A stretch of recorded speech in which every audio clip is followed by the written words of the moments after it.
Have you ever looked up at the night sky and felt like, what is the deal with all of this? Yeah. Like, where did it all come from, and what are we even doing here? Yeah. That's a question that I feel like everyone has. Right. It's just so fascinating to think about where we came from. And I think today we are going to talk about that in detail. Yeah. Yeah. And I think it's going to be a really interesting deep dive into some really profound and difficult ideas. And I think it'll be a lot of fun to discuss. Yeah, so we're diving into Aleister Crowley's Berashith essay, and specifically his essay on ontology. That's right. And for people who maybe don't know, or it's been a while since philosophy class, what is ontology? Yeah. So ontology is basically the study of being. Okay. And so Crowley in this essay is really trying to get at, like, what is the fundamental nature of reality? Okay. What does it mean to exist? What is the relationship between God and man and Satan and the universe? Okay, so he's trying to tackle these huge ideas. Yeah, he's tackling the biggest ideas. And he's doing this by looking at different religious viewpoints. Yeah, so one of the things that makes Crowley so interesting is that he tries to find common ground between different religions, Right. specifically Buddhism, Hinduism, and Christianity. Okay. But he does it through this like almost mathematical lens. Okay, so he's trying to reconcile like hardcore logic and religion. Right. He's trying to find the kind of underlying, like almost like mathematical structure of these different belief systems. That's so interesting. Yeah. So what are some of the specific concepts that he's dealing with in this piece?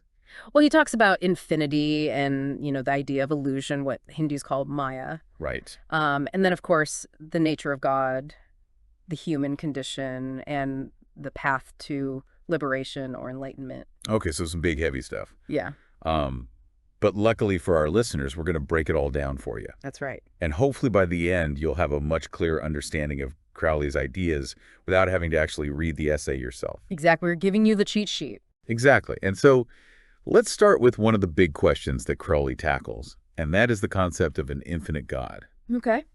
And how can a being that's infinite interact with finite beings like humans? Right. So this is Crowley's like starting point, and it's a really provocative one. Okay. So his argument is that if God is truly infinite, then how can anything finite like us or even Satan, Right. in the Christian framework, how can anything finite actually interact with or affect God? Right, because by definition, an infinite being would have to encompass everything. Exactly. So there wouldn't be any room for anything outside of God to kind of like push back or influence God in any way. Right. Okay, so how does that then contrast with like the Christian viewpoint? Well, so in Christianity, you have this idea of God, humanity, and Satan as like separate and in some ways like antagonistic forces. They all kind of have their own like real existence. Right.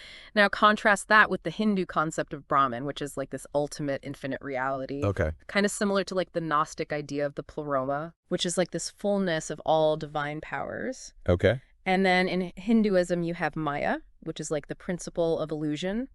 Okay. That makes us perceive the world as like all these separate things when really it's all just Brahman. Right. Okay, so Yeah. it's like a big cosmic movie. Yeah, exactly. And Crowley also mentions Buddhism here. Yeah, he points out that early Buddhist texts are kind of silent on this question of like ultimate origins. Okay. So they don't really have like a strong definitive stance on like what is the fundamental nature of reality. So it's like Buddhism is kind of agnostic when it comes to this. Yeah, you could say that. Okay, so we have all of these different frameworks. Right. And Crowley's trying to figure out how do they relate? Yeah, so one of the ways he does this is by using this really interesting analogy. Okay. So he talks about forces that are in equilibrium. Okay. So if you think of God, Satan, and man as being finite forces, Okay. then any one of them could theoretically be considered like supreme. Right. It's just a matter of like where the balance of power lies. Sounds like a cosmic tug of war. Yeah, exactly. And there's no logical reason to like privilege one force over the others. They're Right. all just part of this like larger system. So what happens when you bring infinity into the picture? Well, that's where Crowley thinks things get really tricky. Okay. So he argues that if God is infinite, then that basically denies the real existence of anything finite, Okay. including us. Right, because if God is everything, then we can't be anything separate. Right, exactly. So we're kind of like swallowed up by God's infinity. Right. Okay, so on the flip side, if you try to limit God to make God finite, so that we can actually interact with God, Yeah. then that goes against traditional Christian theology. Right, exactly, because Christianity emphasizes God's absolute power and boundlessness. Right, so you're kind of damned if you do, damned if you don't. Yeah, it seems like you can't have it both ways. Okay, so Crowley also brings in some other thinkers here to kind of help him grapple with this. Yeah, he mentions Reverend Mansell, who really struggled with this problem of infinity. And he kind of concluded that human reason just can't grasp these concepts. Okay. And that we need faith to kind of like bridge the gap. Okay, so faith as a way to get around logic. Yeah, basically. Okay. But then Crowley quotes Dason, who's like, wait a minute, faith is just believing something without sufficient evidence. Right. That's not a great foundation. Not exactly a ringing endorsement of faith. Okay, so if the idea of an infinite God Yeah. creates these like logical headaches, what about the Hindu idea of like Advaita Vedanta? Okay, so Advaita Vedanta emphasizes the ultimate unity of all things. Okay, so like we're all one. Right, exactly. There's only Brahman, and everything else is just like an illusion. Okay. And Crowley acknowledges that this has like a certain theoretical strength, Okay. especially given its premise of this infinite underlying reality. Right. But he also points out that it creates some practical challenges. Okay, like what? Well, for example, the Dvaitists, who believe in a fundamental duality between the soul and God, they raise this question of like, if only the ultimate self truly exists, then what's the point of anything? Right, like why bother doing anything? Exactly. Like, why would this all-powerful self bother with like a body or food or anything? Right. It seems like a lot of work for no reason. Right. It's like, why create this whole elaborate illusion if you're already everything? Right. Okay, and what about our individual selves in all of this?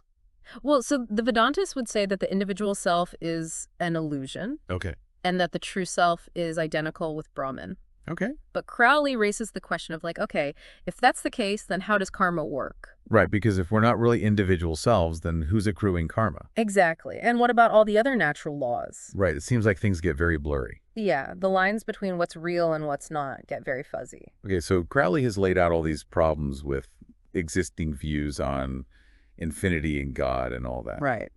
So what's his alternative? What does he propose?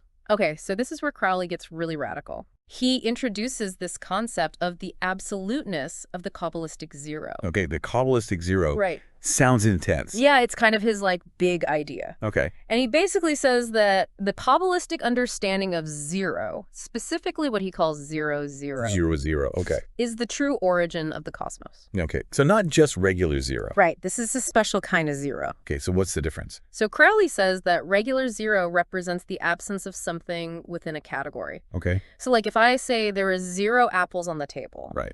that implies that there is a category of apples and a category of tables. Right, okay. But 0, 0 is the absence of categories themselves. Okay, so it's like 0 before 0. Yeah, exactly. Like there's no time, no space, no being, no non-being. It's like pure potential. Right. It's like the state before anything existed. Okay, I'm trying to wrap my head around this. It is mind-bending. Yeah. Okay, so he also uses this mathematical analogy. Right. So he says that 0, 0 can be understood as infinity times 0, which he says results in like an unknown finite number extended in an unknown number of categories. Okay, so that's how the universe came to be. Yeah, that's like his way of symbolizing how this like finite universe with all its stuff emerged from this like absolute void. Okay, so this 0, 0, did it exist or did it not exist?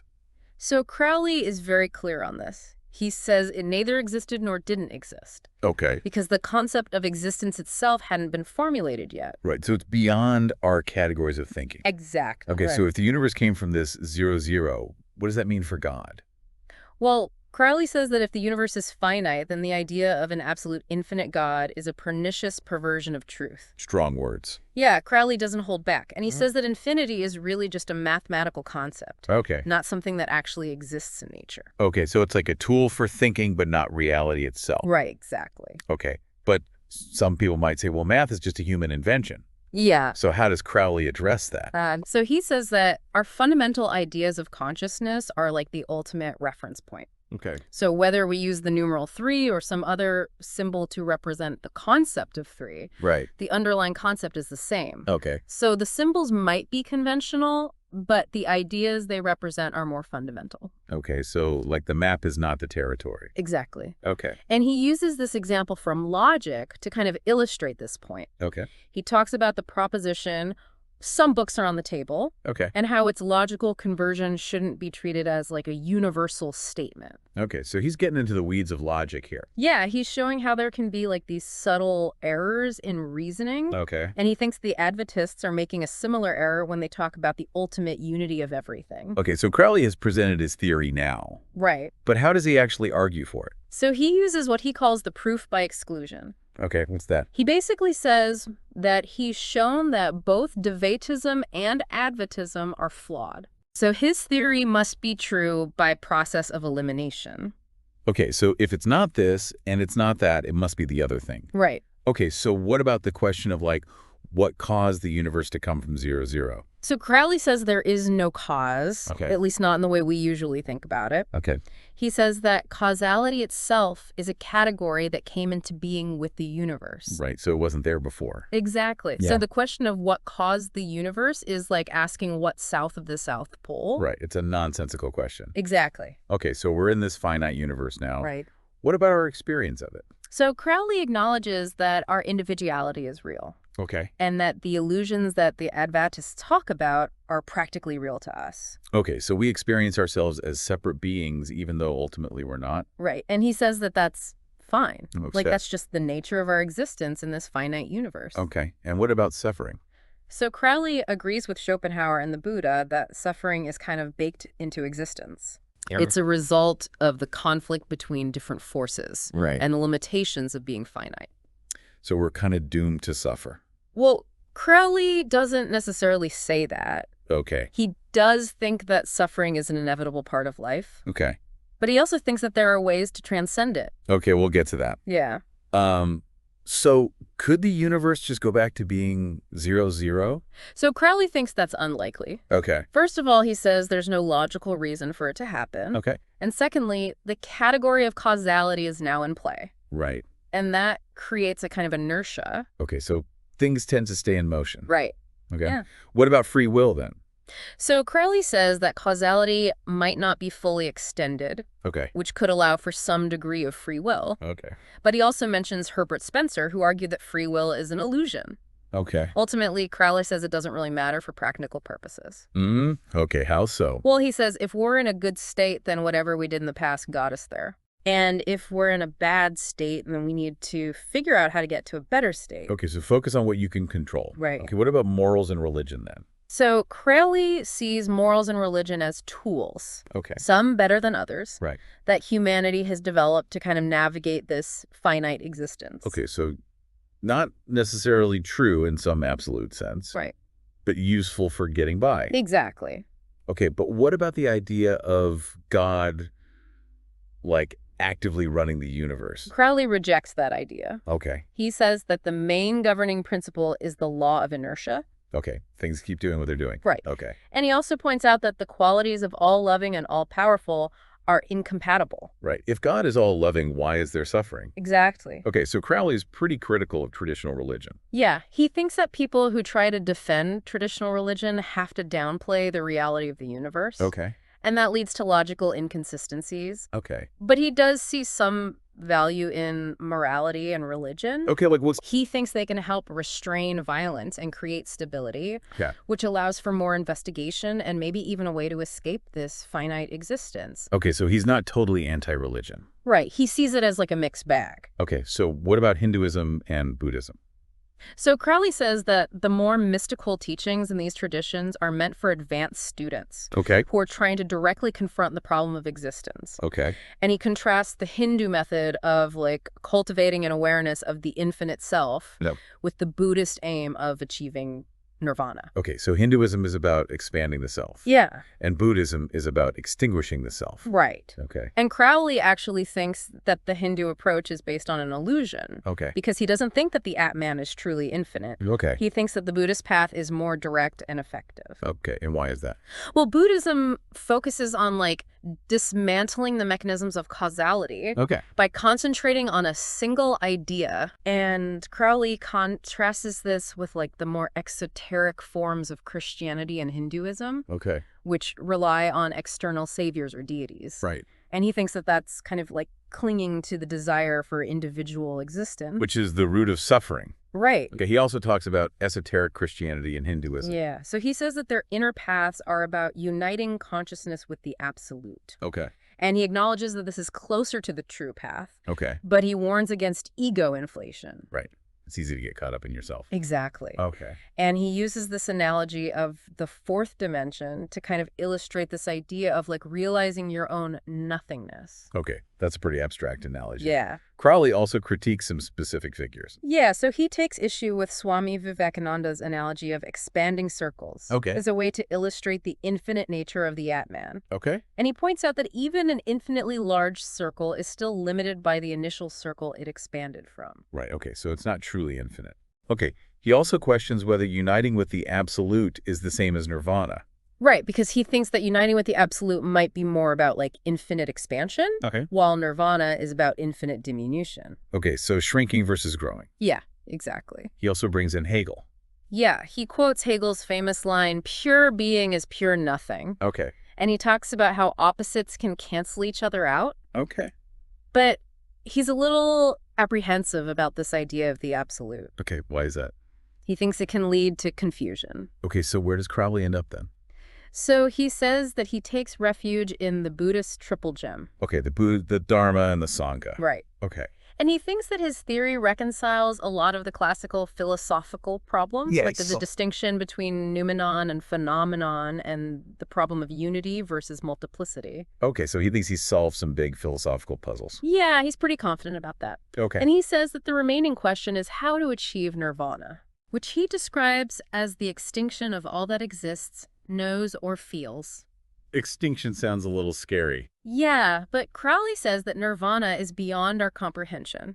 Okay. And he points out that his theory allows for different paths to liberation, Okay. which he sees as an advantage over the idea of an infinite God. Okay, so he's more open-minded. Yeah, he's not dogmatic. Okay, what about ceremonial magic then? So Crowley addresses the fact that some advanced spiritual practitioners have abandoned magic. Okay. But he argues that true magic is a valuable tool for meditation. Okay, how so? Well, he says that magical ceremony helps to cultivate one-pointedness of mind, Okay. which is necessary for deep meditation. Okay, so it's like mental training. Exactly. Okay. And he says that the goal of magic is to generate a surge of will in the desired direction, Okay. which in this case is to quiet the mind. Oh. He even suggests that mastering magic can help you stop thinking. Okay, that's a bit of a paradox. Yeah, but his idea is that the universe exists through the thinker's thought. Okay, so if you stop thinking, the universe disappears. Kind of, yeah. Okay. And he also reaffirms the importance of the Kabbalistic tradition, All right. both its theory and practice. Okay. And he even mentions this mystical interpretation of Vedanta Oh. that aligns God with being with nothing and God with nothing. Okay, so it's like all roads lead to the same place. Yeah, in a way. Okay, finally he talks about the 8 limbs of yoga. Right, so those are morality, physical postures, breath control, withdrawal of the senses, concentration, meditation, and rapture. Okay, a lot to unpack there. Yeah. Okay. And Crowley says that only after refining rapture by removing all objects of its focus Okay. can you achieve nirvana. Okay. And he ends by describing the Arahat, Okay. who's like the enlightened being who anticipates nirvana, Okay. but is still working out their karma. Right, because even the Buddha couldn't escape karma entirely. Right, and he ends with the mantra, Mani Padme Hum. Okay, so wow, we just went through a lot. Yeah, it was a whirlwind tour of Crowley's ontologies. Right. To sum it up, he basically says that the idea of an infinite God is problematic. Right. He proposes this idea of 0-0 as the origin of everything. Yeah. He thinks that our existence is finite and full of suffering, Right. but that there are paths to liberation. Yeah.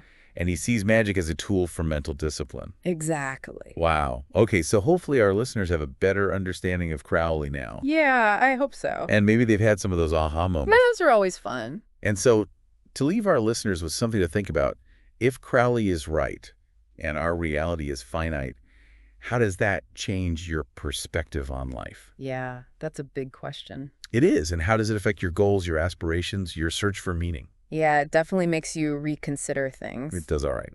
Well, on that note, we're going to wrap up this deep dive. Thanks for listening, everyone. Until next time, keep those minds curious. And questioning. And questioning indeed. Bye. Bye.